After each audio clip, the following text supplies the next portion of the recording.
Hi everyone, welcome back to Wake&Tech. In this tutorial, we are going to be learning how to log into your Walgreens account. To log into Walgreens, first of all, go ahead and open up your Walgreens application, or you may also go visit walgreens.com on a web browser. After opening the app, you will be welcomed with this screen. Click on the Sign In button at the top right corner. In the Sign In field, you'll need to enter your email that is registered with Walgreens in the first tab.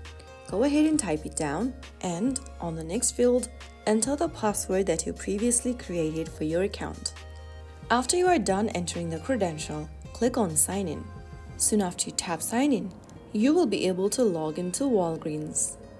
After logging in, you can enjoy easy prescription management, shopping discounts, and reward tracking right from your phone or computer. If you found the tutorial helpful, like, share, and subscribe for more. I'll be back again in the next one. Thank you for watching.